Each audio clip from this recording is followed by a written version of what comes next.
हरिओम तत्सत। नमस्कार। आज के हमारे इस कार्यक्रम में मैं अपने भारतवर्ष के विषय में बहुत थोड़ा सा ज्ञान के विषय में बतलाना चाहता हूँ। भारत को विश्व गुरु क्यों कहा जाता था? इसलिए नहीं कि हम अपनी मर्जी से बना करके इसे विश्व गुरु बोलना शुरू कर दिए। भारत सनातन धर्म आरंभ होने से लेकर के और आज तक सद्गुणों का, सद्ग्रंथों का भंडार रहा है। यहाँ के जो निवासी थे, जो यहाँ इस देश में उत्पन्न हुए थे, उन लोगों में और जो बाहर के लोग आए, इनमें बहुत अंतर था। बाहर के लोग आए, वो मार काट इधर उधर का धंधा करना जानते थे और उन्होंने यहाँ के लोगों को आपस में फोड़ा, आपस में युद्ध करना सिखलाया और उसका नतीजा हुआ कि देश विखंडित हो गया।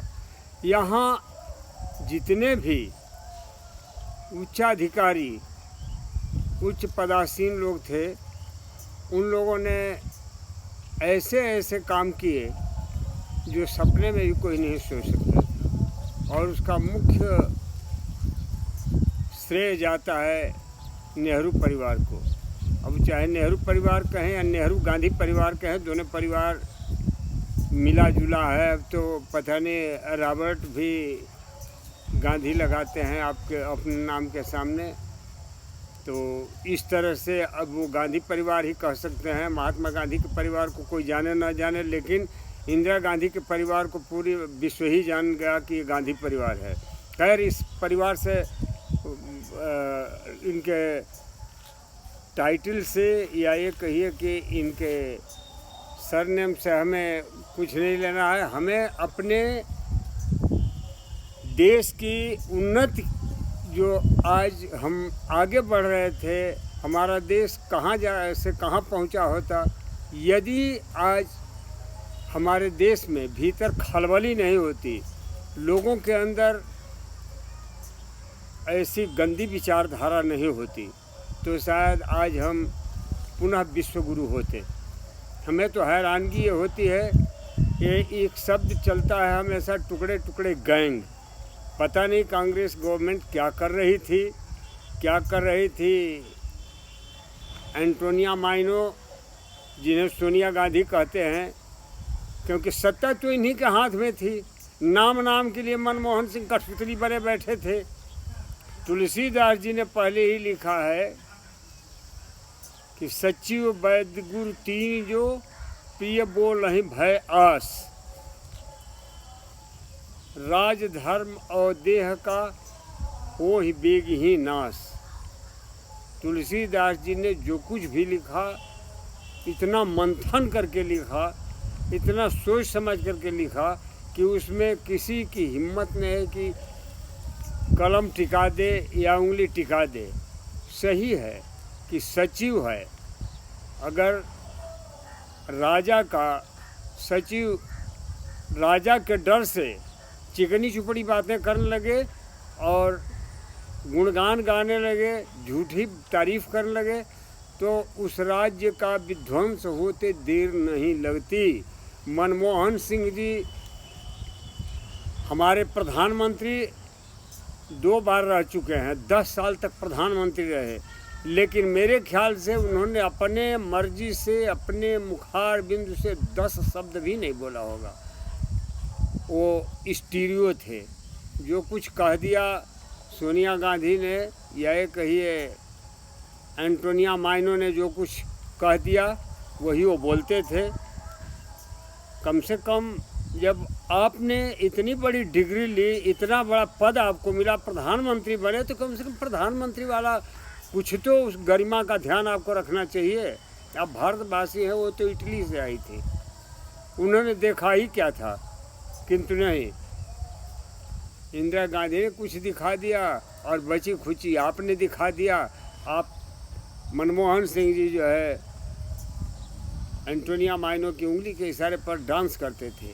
तो यहाँ सचिव जो हैं वो भय के मारे नहीं बोलते थे। उसी तरह से किसी आदमी को कोई ऐसी गहरी बीमारी होती है और ऊपर से कह दिया वैद्य ने कि इसको खांसी हुई, तो उसका भी नाश ही होता है। तो सचिव और वैद्य हो गए, और गुरु जो है शिष्य को उचित मार्ग ना दिखा करके गलत मार्ग दिखाएगा तो उस शिष्य का बंटाधार ही होगा। तो इस तरह से हमारे देश में पहली चीज़ तो वही बेड़ा गर्क हो गया। दूसरी चीज़, जवाहरलाल नेहरू यूनिवर्सिटी में 60-60 साल के विद्यार्थी क्या है तो स्टूडेंट हैं, रिसर्च कर रहे हैं। ऐसी कौन सी रिसर्च कर रहे हैं, देश को कितना रिसर्च करके इन्होंने आगे बढ़ा दिया। और नहीं तो एक काम अवश्य हुआ है JNU में, जवाहरलाल नेहरू यूनिवर्सिटी और जामिया मिलिया AMU अलीगढ़ मुस्लिम यूनिवर्सिटी में, ये जगह जो है यहाँ पर और कुछ हो न हो लेकिन बंटाधार करने वाली बीजों का रोपण अवश्य हुआ। वहाँ इनका बीजारोपण हुआ, जिसकी वजह से वहाँ से ऐसे ऐसे लोग निकले जो टुकड़े टुकड़े गैंग की आवाज़ लगाते हैं। कितना इन्हें क्या पढ़ाया जाता है, वहाँ के गुरुजन जो हैं क्या इन्हें सिखलाते हैं, इस समझ में नहीं आता। इनके अंदर देशभक्ति नहीं बल्कि इनके अंदर कमीनापन, कुपात्रता और देश को बर्बाद करने वाले बीज बोए जाते हैं। और उसी का कारण है कि इस जामिया मिलिया जहाँ विद्यार्थी बन के जाते हैं लोग, वहाँ पत्थरबाजी शुरू होती है, गोलियाँ चलती हैं, पिस्टल निकाले जाते हैं। वही हाल JNU का है। नाम तो है कन्हैया कुमार, और अगर कार्य पूछा जाए तो वो दुष्टराज हैं। ये अपने आप को, वास्तव में उनकी गलती नहीं, बिहार की धरती में भी ऐसे ऐसे लोग पैदा हुए कि जिन्होंने देश का विध्वंस ही किया। राजेंद्र बाबू हर जगह नहीं पैदा होते। गौतम बुद्ध को शांति मिली तो सबको शांति नहीं मिलती। ये सबको सभी जानते हैं कि कोयला के अंदर हीरा निकलता है, गुलाब का फूल जब निकलता है उसमें नीचे कांटे भी होते हैं। तो ये कांटे ज़्यादा हैं बिहार में, वो आज की तिथि में तो पूछना ही नहीं है, यहाँ कांटों की भरमार है, फूल बहुत कम है। तो मैं तो यही अनुरोध करूँगा कि हमारी भारत की जनता, पूरे राष्ट्र से मेरा अनुरोध होगा कि जब भी आप अपना कोई प्रतिनिधि चुनते हैं तो कृपा करके ऐसे प्रतिनिधि को न चुने जो जा कर के टुकड़े टुकड़े गैंग की बात करे, जो जा कर के हर सुख सुविधा का फ़ायदा उठाए और देश को बर्बाद करने में लगे। यहाँ पर हमें तो हैरानगी होती है कि जो पढ़े लिखे लोग हैं, जो देशभक्ति के लिए शपथ ग्रहण करते हैं, क्योंकि मैं फौजी रहा हूँ इसलिए फ़ौज के बारे में जानता हूँ कि फ़ौज के व्यक्ति को जब उसका प्रशिक्षण पूरा हो जाता है तो शपथ ग्रहण कराया जाता है, और शपथ ग्रहण में वो देश के लिए अपनी जान जाने तक की बात करता है कि मैं प्रण करता हूँ कि मैं जल थल नभ में जहाँ आवश्यकता पड़ेगी देश के लिए अपने आप को समर्पित कर दूंगा, चाहे उसमें जान जाने का ही भय क्यों न हो। लेकिन यहाँ तो होता है, अभी कुछ दिन पहले मैंने खबर पढ़ी थी कि यहाँ सेना के अधिकारी लोग दूसरे देशों को अपने कुछ सीक्रेट डॉक्यूमेंट भेजे थे। तो इस तरह से मैं तो ये कहूँगा कि इन्होंने संस्कार छोड़ दिया, इन लोगों ने अपने देश प्रेम को छोड़ दिया, अपनी भाषा को छोड़ दिया।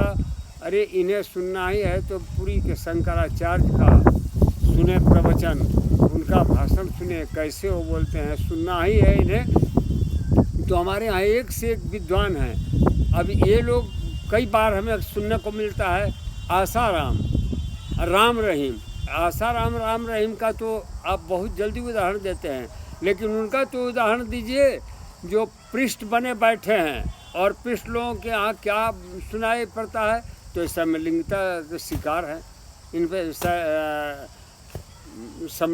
लैंगिकता का पूरा जहर भरा पड़ा है। ऐसे ही एक गले में त्रास लगा लिए बने फिर रहे, क्या है भाई, तो ये नन है, और बाद में जब पोल खुलती है तो नन कीजिए कुछ और ही मिलता है। तो मैं तो ये कहूँगा कि आप भारत के वासी हैं, भारत में उत्पन्न हुए हैं, भारत से आपका संबंध है, आपकी भारत भूमि आपकी जननी है, तो कम से कम जननी का नाम तो मत हंसाओ।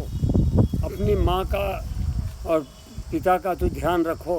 माँ और पिता परमेश्वर दोनों को ध्यान रखोगे तो अवश्य सफल होगे, और नहीं यही धंधा रहा, ऐसे ही गलत विचारधारा हुई तो हो सकता है कल के दिन आपको लोग हाथियों के पैर के नीचे नहीं, कुत्तों के पैर के नीचे दबवा करके उन्हीं कुत्तों से नचवाएंगे।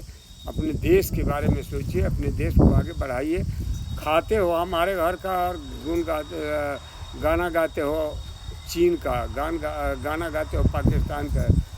डूब के मर जाना चाहिए आप जैसे लोगों को। मैं तो यही कहूँगा कि भारत माता की जय बोलो, भारत माता के शरण में रहो। और सबसे बड़ी प्रसन्नता का विषय है कि इंडिया और हिंदुस्तान हटा के 15 जून से भारत हर स्थान पर देखने को, सुनने को और पढ़ने को मिलेगा।